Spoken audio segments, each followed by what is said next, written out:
Capítulo 8. ¿Podré realmente llegar a saber si soy cristiano? A medida que hemos ido avanzando en este libro, hemos tenido la difícil tarea de considerar principios muy claros y aplicarlos a nuestras vidas, vidas ensombrecidas con muchos grises. La Biblia es muy clara acerca de los principios como estos. No eres cristiano si no crees y confías en los hechos del Evangelio. No eres cristiano si disfrutas de pecar. No eres cristiano si no perseveras en la fe hasta el fin. No eres cristiano si no amas a otras personas. No eres cristiano si amas tus posesiones. Pero cuando se trata de aplicar estos principios a nuestras vidas, se hace difícil verlos con claridad. Por ejemplo, ¿cuáles de estas personas son cristianas de verdad? Pedro es un carpintero de unos 40 años. Tiene 2 hijos y ha estado casado con la misma mujer por casi 20 años. Profesó fe en Cristo cuando era joven y nunca ha estado involucrado en ningún pecado escandaloso. Ha sido fiel en su asistencia a la iglesia. Está allí cada semana. Sin embargo, Pedro nunca se ha involucrado en la vida de la congregación, sino que se ha mantenido a distancia. No toma la iniciativa para conocer a nadie en la congregación, ni deja que lo conozca. Se sienta en la parte trasera del edificio con una mueca en su rostro y rara vez canta. Le gusta cómo los sermones le estimulan intelectualmente, pero rara vez considera la forma de aplicarlos a su vida. Francisco es un estudiante internacional. En su país de origen, el cristianismo es considerado como una reliquia de un pasado distante, una superstición para señoras mayores. Desde su llegada a los Estados Unidos, ha entablado amistad con un grupo de estudiantes cristianos. Le han incluido en sus salidas y le invitaron a ir a la iglesia.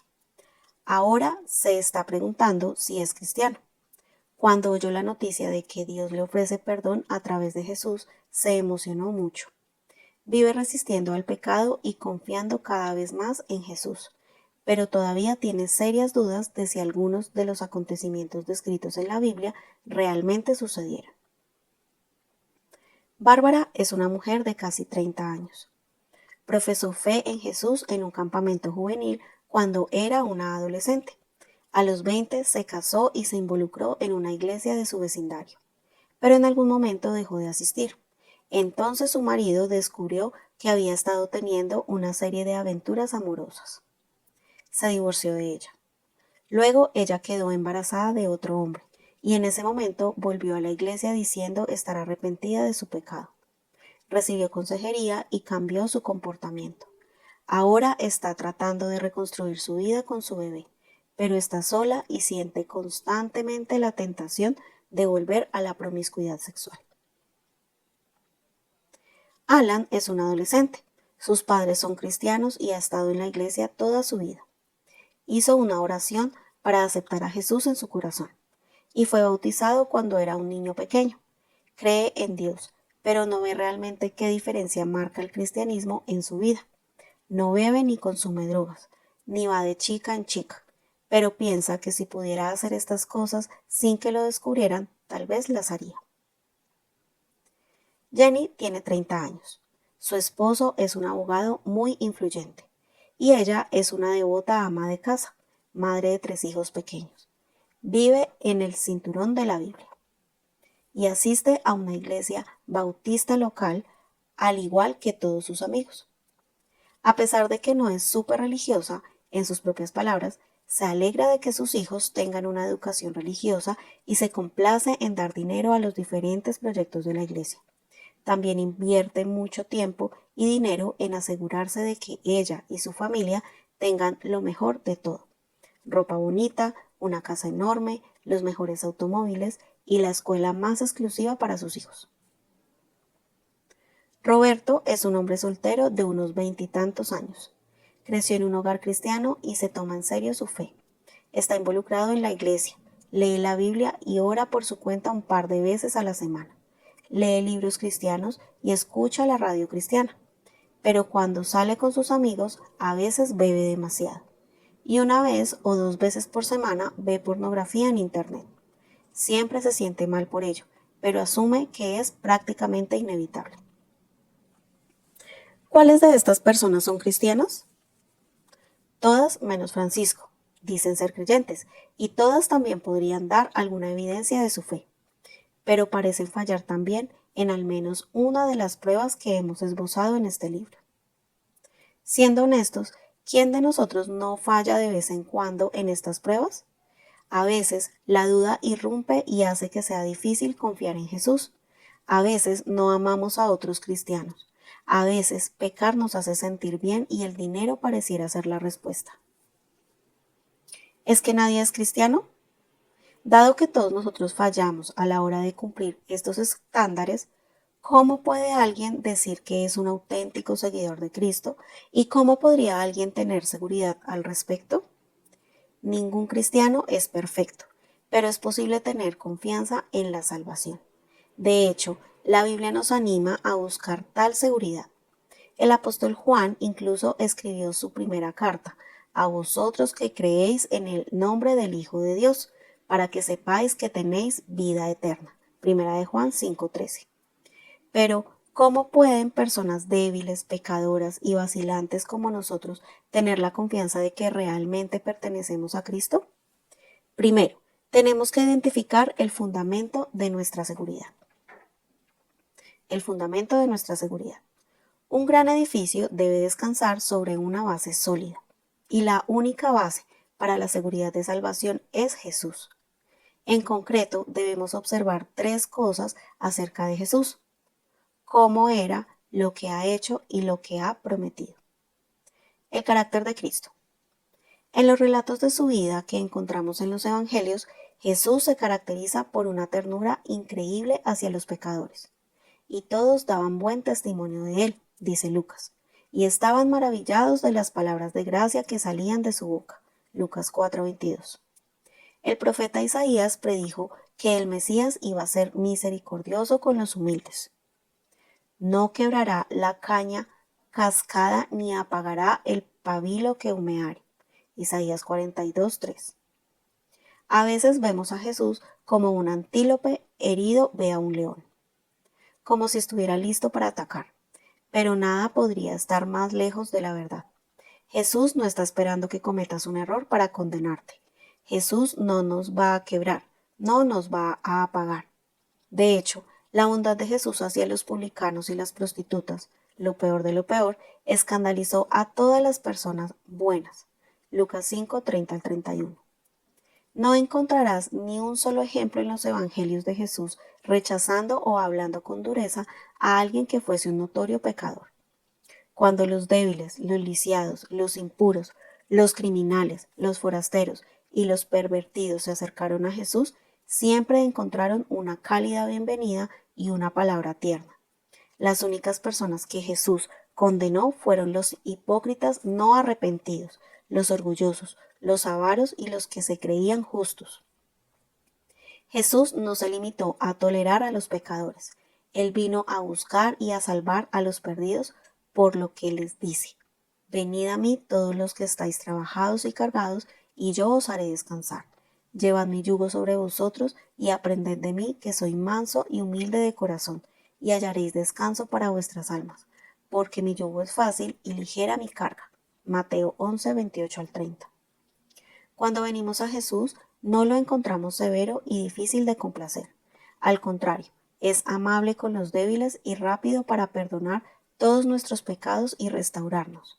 La confianza que podemos tener como pecadores descansa en el hecho de que Jesús es muy misericordioso, paciente y tolerante. La obra completa de Cristo. Nuestra confianza también puede descansar sobre la base de la obra terminada de Cristo. Recuerda, nunca podríamos agradar a Dios ni siquiera con nuestros mejores intentos de obediencia. Según el autor de Hebreos, podemos tener seguridad ante Dios porque Jesús murió, resucitó y está sentado en el cielo. Así que, hermanos, teniendo libertad para entrar en el lugar santísimo por la sangre de Jesucristo, por el camino nuevo y vivo que Él nos abrió a través del velo, esto es de su carne, y teniendo un gran sacerdote sobre la casa de Dios, acerquémonos con corazón sincero, en plena certidumbre de fe, purificado los corazones de mala conciencia y lavado los cuerpos con agua pura. Hebreos 10, 19 al 22. Cuando venimos a Cristo, Él nos limpia completamente de nuestro pecado. Su justicia perfecta pasa a ser nuestra. Él cargó toda nuestra maldad en sí mismo. 2 Corintios 5:21. Antes no podíamos acercarnos a un Dios santo a causa de nuestro pecado. Ahora podemos tener la confianza de que Dios nos acepta y nos ama por lo que Jesús hizo por nosotros. Las promesas de Cristo. El carácter y la obra de Jesús se materializan a través de las promesas que hace a los pecadores, y estas promesas son también una base para nuestra seguridad. He aquí una primera promesa de Jesús. Todo lo que el Padre me da vendrá a mí, y al que me viene no le echo fuera. Juan 6:37. Los cristianos son aquellos que Dios el Padre ha dado al Hijo, pero nunca deberíamos pensar que tal vez no estoy en ese grupo de personas, por lo que Jesús me va a rechazar cuando vaya a Él. No, el Salvador nos dice que Él nunca echará fuera a ninguno que acuda a Él. No tenemos que temer que nuestro pecado o indignidad le hará apartarse de nosotros. Más bien, hay una segunda promesa para los pecadores como tú y yo. Si confesamos nuestros pecados, Él es fiel y justo para perdonar nuestros pecados y limpiarnos de toda maldad. Primera de Juan 1:9. Sin Cristo, nuestro pecado nos separa de Dios, pero Cristo es fiel para perdonarnos y limpiarnos si se lo pedimos. Y si le pedimos, obtenemos una tercera promesa. Ni la muerte, ni la vida, ni ángeles, ni principados, ni potestades, ni lo presente, ni lo porvenir, ni lo alto, ni lo profundo, ni ninguna otra cosa creada nos podrá separar del amor de Dios que es en Cristo Jesús, Señor nuestro. Romanos 8, 38 al 39. Todas las promesas de Dios acerca de la gracia, la misericordia y el perdón pueden ser nuestras si vamos a Cristo. Son suyas y nos las da. 2 Corintios 1:20. Así que, incluso si nos fijamos en nuestras propias vidas para ver si las evidencias de la fe verdadera están presentes, no debemos imaginar ni por un momento que nuestra confianza puede descansar en lo que nosotros hemos hecho. Recuerda las palabras de Jesús que consideramos al comienzo de este libro. No todo el que me dice Señor, Señor, entrará en el reino de los cielos, sino el que hace la voluntad de mi Padre que está en los cielos. Muchos me dirán en aquel día, Señor, Señor, ¿no profetizamos en tu nombre, y en tu nombre echamos fuera demonios, y en tu nombre hicimos muchos milagros? Y entonces les declararé, nunca os conocí, apartaos de mí, hacedores de maldad. Mateo 7, 21 al 23. Fíjate dónde estas personas engañadas depositaron su confianza. Estaban considerando su propio currículum de logros religiosos, lo cual es comprensible. Habían echado fuera demonios, habían profetizado y habían hecho milagros portentosos. Por ello su seguridad estaba arraigada en sus buenas obras, pero al final nadie podrá acumular un currículum suficiente para agradar a Dios y generar confianza. Más bien, nuestra única esperanza es que Jesús ha prometido salvación a todo aquel que se arrepienta de su pecado y confíe en Él.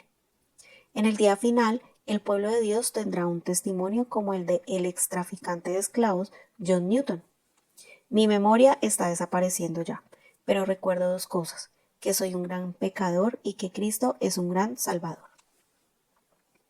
No podemos construir nuestra seguridad de salvación en ningún otro fundamento que no sea la grandeza y la bondad de Cristo. El gran teólogo escocés John Murray lo expresó así. La fe y el amor del creyente tienen su flujo y reflujo.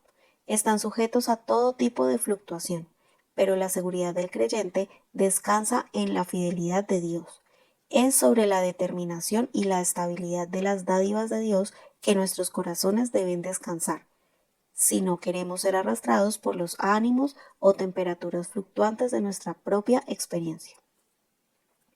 ¿Cómo puedes estar seguro?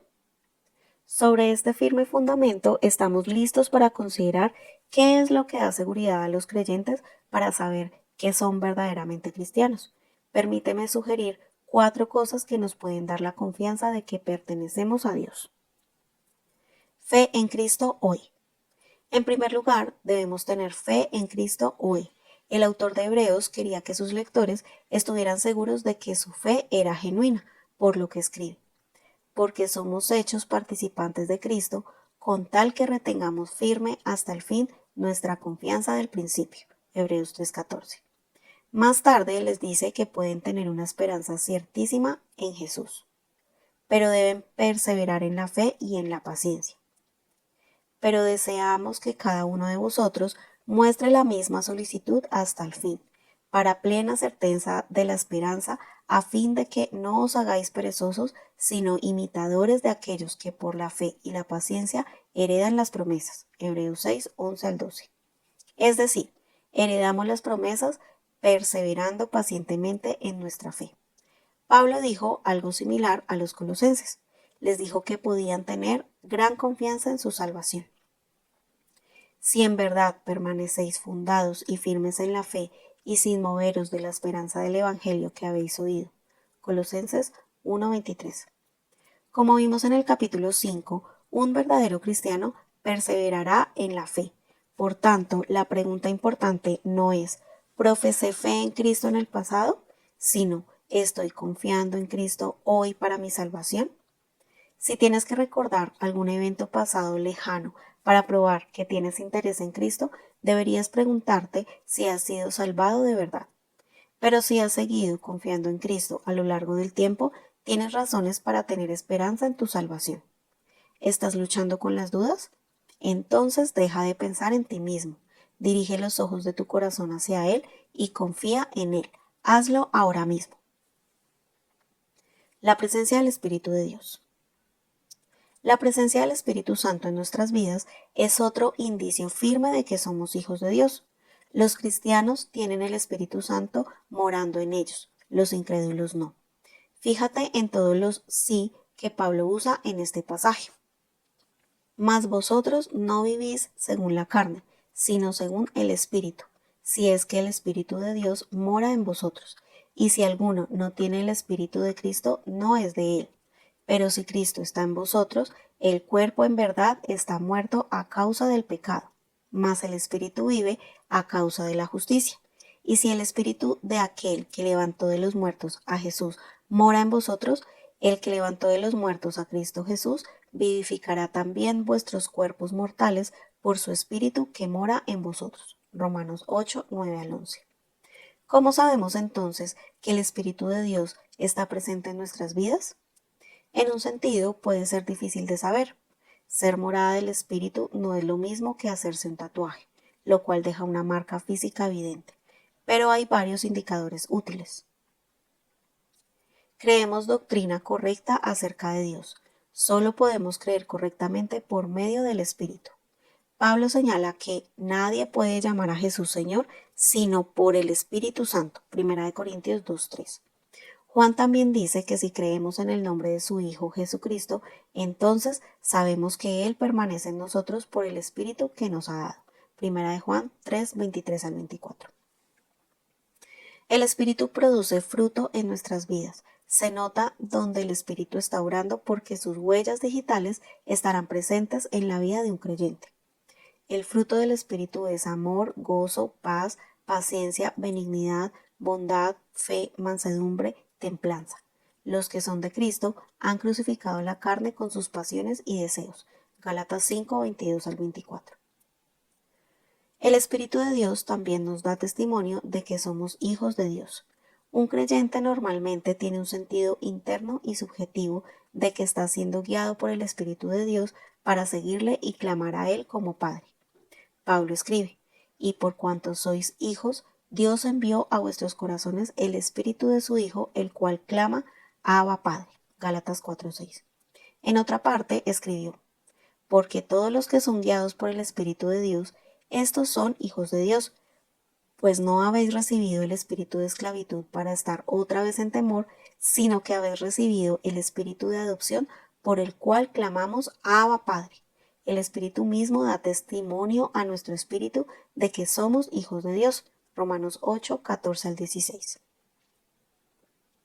Obediencia a la palabra de Dios. Un tercer asunto que nos da confianza en nuestra salvación es nuestra obediencia a la palabra de Dios. Como vimos en el capítulo 4, la presencia de pecado desenfrenado en nuestras vidas debería provocar que examinemos si somos realmente cristianos. En contraste, la presencia del fruto del Espíritu Santo, ve hacia arriba, debería animarnos sabiendo que pertenecemos a Dios. Si amamos a Jesús, guardaremos sus mandamientos. Juan 14:15. Al igual que David, seremos capaces de decir que la palabra de Dios no es una carga, sino que es dulce como la miel. Salmos 19:10. De nuevo, es importante recordar que no deberíamos imaginarnos que siempre guardaremos perfectamente la ley de Dios o que exhibiremos el fruto del Espíritu en el mundo sin fallar jamás. Más bien se trata de una cuestión de trayectoria en nuestras vidas. ¿Las personas que te conocen bien dirían que te caracterizas por obedecer a Dios? ¿Deberías examinar tu actitud diaria hacia la palabra de Dios? ¿Generalmente ves la sabiduría de la ley de Dios? ¿Te deleitas en obedecerle? Incluso ahora, ¿cuál es tu actitud hacia este simple ejercicio? La Biblia nos dice que debemos examinarnos y estar seguros de nuestro llamado. ¿Haces esto o das por sentada tu salvación sin más? Un patrón de crecimiento en el tiempo. En cuarto y último lugar, un creyente debe buscar un patrón de crecimiento en madurez espiritual a través del tiempo.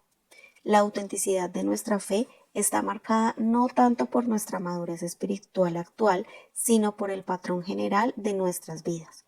En cualquier momento uno puede sentirse empantanado en el pecado, cansado y luchando para crecer.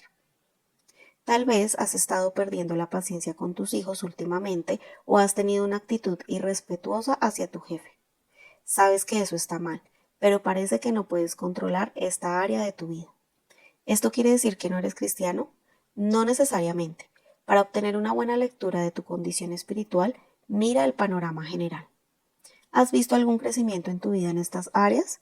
Incluso si estás decepcionado de ti mismo en este momento, ¿puedes ver algunas cosas en las que has cambiado y madurado en los últimos 5 años?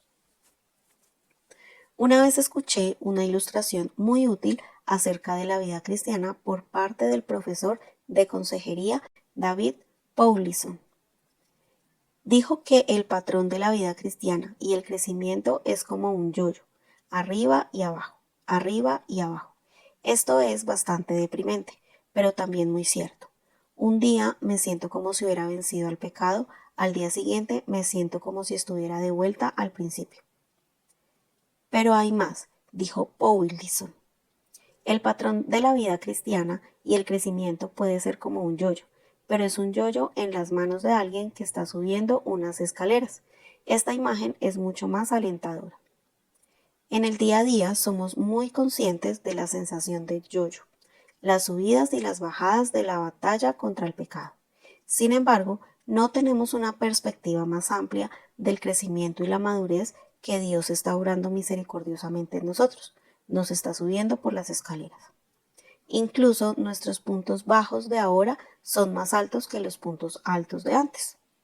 Así que podrías estar luchando con estallidos de ira con tus hijos, arriba y abajo, arriba y abajo. Pero si eres cristiano, a lo largo del tiempo, tú y tus amigos notaréis que cada vez eres más amoroso, que tus arranques de ira son más escasos, menos violentos, más cortos en duración, y que eres más rápido para arrepentirte y buscar la reconciliación. ¿Y qué pasa si no soy cristiano? John Wesley fue un ministro anglicano y el hijo de un ministro anglicano. En 1738 era muy conocido en Inglaterra por su piedad y su enfoque riguroso y metódico a su religión. No era, sin embargo, cristiano. Él mismo reconoció que estaba confiando en su propia bondad para ganar el favor de Dios. Pensó que sus méritos religiosos le harían justo ante Dios. Entonces, un día de mayo, justo después de que Wesley había regresado de un fracasado viaje misionero a América, tuvo una experiencia que le hizo entender la gracia de Dios. Escribió en su diario: en la noche fui de muy mala gana a una reunión, en la calle Aldersgate, donde alguien estaba leyendo el prefacio de Lutero a la Epístola a los Romanos. Sobre 9:15, mientras que el líder describía el cambio que Dios obra en el corazón mediante la fe en Cristo, sentí un calor extraño en mi corazón. Sentí que confiaba en Cristo, solo en Cristo, para mi salvación, y con ello obtuve la seguridad de que Él había quitado mis pecados, incluso los míos, y me había salvado de la ley del pecado y de la muerte. Espero que hayas sentido el mismo calor en el corazón, la misma seguridad de que Cristo ha quitado tus pecados. Es mi oración que este libro haya tenido uno de dos efectos en ti, dependiendo de tu situación actual ante Dios. Si eres cristiano genuino, espero que este libro haya sido un ejercicio útil para que prestes atención al llamado bíblico de examinarte a ti mismo y asegurar tu vocación y elección. Oro para que estés más seguro del amor de Dios para ti y más sorprendido por cómo te ha cambiado y moldeado con su maravillosa salvación. Si eres un cristiano nominal, es decir, un cristiano de nombre solamente como John Wesley era, espero que este libro haya sido usado por Dios para hacerte ver el peligro espiritual en el que estás. Oro para que el Señor te muestre que, a pesar de lo que has dicho y pensado, todavía necesitas su salvación. Amigo, si no eres cristiano, no debes esperar más. Arrepiéntete de tus pecados y pon tu confianza en Jesús. Lo encontrarás listo para salvarte. ¿Cómo responder? Reflexiona. Mira los ejemplos al principio del capítulo.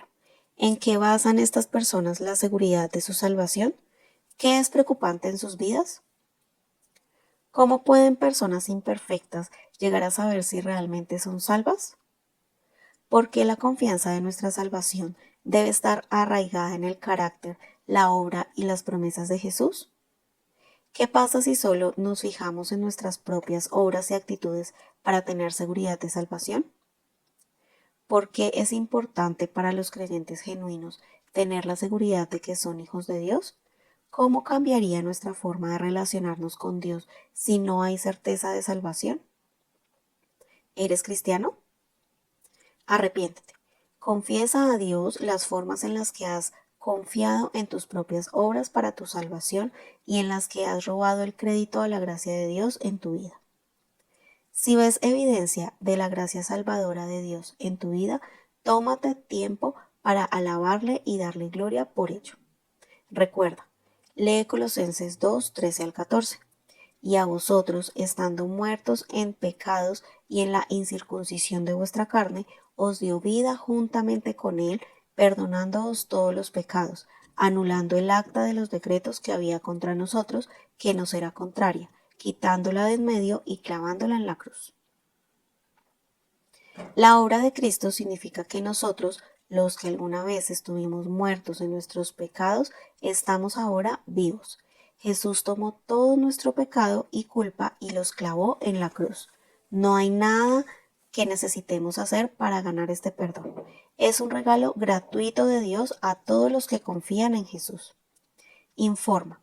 Pídele a alguien en tu iglesia que evalúe tu vida de acuerdo a los criterios establecidos en este libro. Solicita su opinión acerca de tu salud espiritual.